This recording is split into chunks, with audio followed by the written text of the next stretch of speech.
السلام علیکم ورحمۃ اللہ وبرکاتہ۔ ناظرین، استقبال ہے فکر خبر اسٹوڈیو میں، میں رضوان احمد ندوی ملکی اور عالمی اہم اور خاص خبروں کے ساتھ۔ تو ناظرین، بڑھتے ہیں خبروں کی تفصیلات کی طرف۔ سویڈن کی عدالت نے اسلام فوبیا کا مظاہرہ کرتے ہوئے قرآن پاک نذر آتش کرنے پر پابندی کا فیصلہ کالعدم قرار دیا ہے۔ پولیس نے قرآن پاک نذر آتش کرنے کے لیے کیے جانے والے مظاہروں پر پابندی لگا دی تھی، جسے سویڈن کی سپریم انتظامیہ عدالت نے متعصبانہ اور یک طرفہ فیصلے میں کالعدم قرار دیا ہے۔ عدالت نے اسلام فوبیا کا مظاہرہ کرتے ہوئے قرآن پاک جلانے کی مذموم حرکت کے خلاف احتجاج کرنے والے 5 مسلمانوں کو ایسے ناپاک مظاہروں پر مبینہ طور پر دہشت گرد حملے کی منصوبہ بندی کرنے کے الزام میں گرفتار کرنے کا بھی حکم دیا ہے۔ جنوری میں سویڈن کے دارالحکومت اسٹاک ہوم میں ترکیہ کے سفارت خانے کے باہر قرآن پاک کو نذر آتش کرنے کے واقعے پر اسلامی دنیا میں غم و غصے کا اظہار کرتے ہوئے کئی ہفتے تک احتجاج بھی کیا گیا تھا۔ سویڈش مصنوعات کے بائیکاٹ کا مطالبہ کیا گیا تھا اور سویڈن کی نیٹو رکنیت کی کوشش کو بھی روک دیا گیا تھا، جس کے بعد کافی ہنگامہ بھی مچا اور اب عدالت نے اس طرح کا فیصلہ سنایا ہے۔ اتراکھنڈ کے ہلدوانی سے ایک ویڈیو سامنے آیا ہے جس میں ہندوتو ہجوم مسلمانوں کو نماز پڑھنے سے روکتا ہوا نظر آ رہا ہے اور بتایا جا رہا ہے کہ ہندوتو ہجوم نے ایک امام پر بھی حملہ کر دیا۔ بتایا جا رہا ہے کہ یہ خلل تقریباً 8:30 بجے سرناکوٹی میں پیش آیا، جو ہندوؤں کے زیر اثر علاقہ ہے۔ ایک وکیل ظفر صدیق کے گھر کے اندر گھس کر ہندوتو تنظیم بجرنگ دل کے تقریباً 50 سے 60 کارکنوں نے تراویح میں خلل ڈالا۔ ظفر صدیقی نے بتایا کہ ہجوم نے امام کو تھپڑ مارا اور ایک اور نمازی پر بھی حملہ کیا ہے، جس کو چوٹیں آئی ہیں۔ انہوں نے کہا کہ انہوں نے مجھ پر بھی حملہ کرنے کی کوشش کی، لیکن جب انہیں کسی نے بتایا کہ وہ وکیل ہیں تو پھر وہ پیچھے ہٹ گئے۔ انہوں نے دعویٰ کیا کہ حملے کے دوران پولیس اہلکار بھی موجود تھے اور انتظامیہ پر الزام لگایا کہ وہ ہجوم کی حمایت کر رہا تھا، جس کی قیادت مقامی ہندوتو لیڈر مکیش بھٹ کر رہے تھے۔ حملے کی خبر شہر میں پھیلتے ہی مسلمانوں کا ہجوم بھی تھانے کے باہر جمع ہوا اور انہوں نے وہاں مظاہرہ کیا۔ وہی بتایا جا رہا ہے کہ سٹی مجسٹریٹ نے صدیق کی ملکیت والی عمارت کے 3 کمروں کو بھی اب سیل کر دیا ہے اور الزام یہ لگایا ہے کہ یہ ڈھانچہ نزول زمین پر بنایا گیا ہے۔ نزول اراضی یعنی کہ ایک قسم کی جائیداد ہوتی ہے جس کی ملکیت ریاست کے پاس واپس آ جاتی ہے، جسے وہ پھر لیز پر دے سکتے ہیں۔ لیکن صدیق نے ان دعووں کا مقابلہ کرتے ہوئے کہا کہ علاقے کے مسلمان پچھلے 20 سالوں سے ان کے احاطے میں نماز ادا کر رہے ہیں۔ وکیل نے مزید کہا کہ اس عمارت کا تہخانہ ایک مسجد ہے جہاں ہم سال بھر نماز پڑھتے رہتے ہیں۔ گزشتہ ماہ رمضان کے آغاز سے لے کر اب تک یہ چوتھا واقعہ ہے کہ ملک کے مختلف حصوں میں نماز میں خلل ڈالا گیا ہے۔ حیرت کی بات یہ ہے کہ ان تمام معاملوں میں اگر دیکھا جائے تو پولیس اور انتظامیہ ان شرپسندوں کا ساتھ دیتے ہوئے انہوں نے نماز پر ہی پابندی عائد کر دی تھی اور اب لگتا ہے کہ اس طرح کے معاملے روز وہ بڑھتے جا رہے ہیں۔ چھتیس گڑھ کے کاوردھا میں ایک ایسا واقعہ پیش آیا ہے جو کہ ناول نگاروں کو بھی سوچنے پر مجبور کر دے گا۔ ایک عاشق نے اپنی معشوقہ سے بدلہ لینے کے لیے اسے دھماکہ خیز مواد سے بھرا ہوا ہوم تھیٹر تحفے میں دے دیا اور ایسی سازش رچی کہ جو کبھی نہیں سنی گئی۔ یہ سازش معشوق کے شوہر اور اس کے دیور کی موت کا سبب بن گئی۔ دراصل پیر کے روز چھتیس گڑھ کے کاوردھا قصبے میں ایک گھر میں زوردار دھماکہ ہوا جس میں دولہا اور اس کے بھائی اس کی موت ہو گئی۔ دولہے کو 2 دن قبل اس کی شادی کے دوران تحفے میں ایک ہوم تھیٹر بھی ملا تھا۔ پیر کے روز دولہا اور اس کا بھائی ہوم تھیٹر آن کرنے گئے اور اسی دوران ایک زوردار دھماکہ ہو گیا اور دھماکہ اتنا شدید تھا کہ دولہا موقع پر ہی ہلاک ہو گیا اور 1.5 سالہ بچے سمیت کم از کم 6 دیگر افراد بری طرح سے زخمی ہو گئے۔ تفتیش کے بعد پولیس نے دیکھا کہ ہوم تھیٹر کے ملبے سے بارود ملا ہے، تو جس سے اس کی بات کی تصدیق ہوئی کہ یہ در حقیقت قتل کا معاملہ ہے۔ پولیس نے تحقیقات میں مدد کے لیے درگ سے ایک فورنسک ٹیم کو بلایا اور سائبر ٹیم کی مدد سے وہ ملزم سرجو مارکم کی شناخت کرنے میں بھی کامیاب ہو گئی، جو کہ دلہن کا سابق بوائے فرینڈ بتایا جا رہا ہے۔ دوران تفتیش ملزم نے اعتراف بھی کیا کہ اس نے یہ حملہ دولہا اور دلہن کے خلاف انتقامی کارروائی کے طور پر کیا ہے۔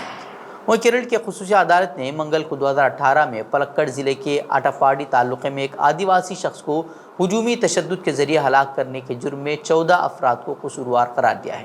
سزا کا اعلان 5 اپریل کو اب کیا جائے گا۔